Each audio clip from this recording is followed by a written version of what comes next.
पिछले कुछ सालों में यूपी के दो सियासी तीमारदारों की सियासी दोस्ती काफी चर्चाओं में रही है।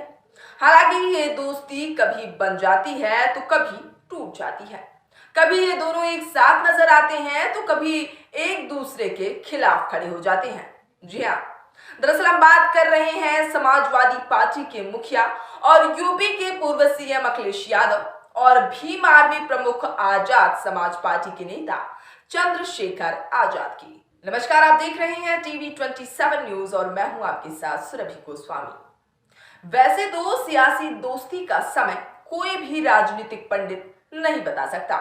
सियासी दोस्ती कब बन जाए और कब टूट जाए ये शायद खुद सियासतदानों को भी नहीं मालूम हो। कुछ ऐसी ही दोस्ती है उत्तर प्रदेश के इन दो युवा नेताओं की। हम ऐसा इसलिए कह रहे हैं क्योंकि पिछले कुछ सालों से ऐसा ही हो रहा है। अगर बात करें साल 2022 के विधानसभा चुनाव की, तो ऐसा लग रहा था कि अखिलेश यादव और चंद्रशेखर आजाद के बीच गठबंधन हो चुका है। सिर्फ सीटों का ऐलान होना बाकी है। दोनों नेताओं के बीच बैठक चल रही तो वहीं दोनों साथ भी नजर आ रहे थे, मगर फिर अचानक चंद्रशेखर एक प्रेस वार्ता करते हैं और अखिलेश यादव को दलित विरोधी बता देते हैं और यहां पलट जाता है पूरा पासा। इसी के साथ गठबंधन भी खत्म हुआ और ये सियासी दोस्ती भी खत्म हो गई। फिर उत्तर प्रदेश की खतौली रामपुर विधानसभा सीटों पर उपचुनाव हुए। इन उपचुनावों में एक बार फिर अखिलेश यादव और चंद्रशेखर की सियासी दोस्ती और जोड़ी बन गई। खतौली में दोनों ने जयंत चौधरी की पार्टी रालोद के उम्मीदवार को समर्थन दिया, चुनाव प्रचार किया और भाजपा उम्मीदवार को हराने में अपनी अहम भूमिका अदा की। तो वहीं रामपुर में भी चंद्रशेखर ने सपा उम्मीदवार को समर्थन दिया और चुनाव प्रचार में भी भाग लिया, मगर यहां भाजपा ने सपा उम्मीदवार को हरा दिया और तभी से माना जा रहा था कि अब चंद्रशेखर आजाद और अखिलेश यादव का गठबंधन तय हो गया है। फिर जब विपक्ष का INDIA गठबंधन बना, तब भी ये तय माना जा रहा था कि चंद्रशेखर आजाद तो इस गठबंधन का हिस्सा बनेंगे ही। मगर बात आती है साल 2022 में जो हुआ उस पर, वो साल 2024 में भी हो गया।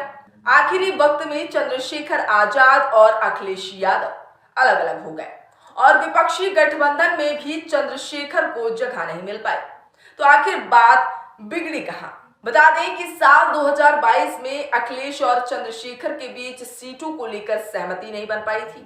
खबरों के मुताबिक चंद्रशेखर ने अखिलेश यादव से 2 दर्जन सीटें मांगी थी, मगर सपा ने इतनी सीट देने से इनकार कर दिया। फिर 10 सीटों को लेकर बात की गई, मगर सपा ने फिर से साफ मना कर दिया कि वो 4 से अधिक सीट नहीं दे पाएंगे। 4 सीटों पर चंद्रशेखर आजाद राजी नहीं हुए और सपा चंद्रशेखर की पार्टी का गठबंधन नहीं हो पाया। फिर चंद्रशेखर ने प्रेस वार्ता में अखिलेश यादव को दलित विरोधी तक कह डाला। गौरतलब है कि सियासी गलियारों और राजनीतिक पंडितों में इस बात की चर्चाएं हैं कि साल 2024 के लोकसभा चुनाव में भी अखिलेश यादव और चंद्रशेखर आजाद की बात सीटों को लेकर ही बिगड़ी है। माना जा रहा है कि लोकसभा चुनाव में चंद्रशेखर ज्यादा सीटों की मांग कर रहे थे, मगर अखिलेश यादव इसके लिए राजी नहीं थे। दरअसल अखिलेश यादव के साथ गठबंधन में कांग्रेस भी शामिल है। अखिलेश ने कांग्रेस को 17 लोकसभा सीट दी हैं। हालांकि सपा का मानना है कि यूपी में उसकी स्थिति कांग्रेस बसपा से भी मजबूत है और वो भाजपा को सीधी टक्कर दे सकती है। बता दें कि अब चंद्रशेखर ने नगीना लोकसभा सीट से चुनाव लड़ने का ऐलान कर दिया है। सपा ने भी नगीना में चंद्रशेखर आजाद के खिलाफ अपना उम्मीदवार खड़ा कर दिया है। देखा जाए तो जिस सपा और चंद्रशेखर के लोकसभा चुनाव साथ लड़ने की उम्मीद थी, वो अब एक दूसरे के खिलाफ सियासी मैदान में लड़ते हुए नजर आएंगे। तो फिलहाल अब देखना ये होगा कि ये सियासी घमासान क्या रंग लाता है। फिलहाल के लिए सियासत से जुड़ी इस खास खबर में अभी के लिए बस इतना ही। देश प्रदेश और दुनिया की तमाम खबरों से पल पल रहने के लिए अपडेट देखते रहिए टीवी 27 न्यूज।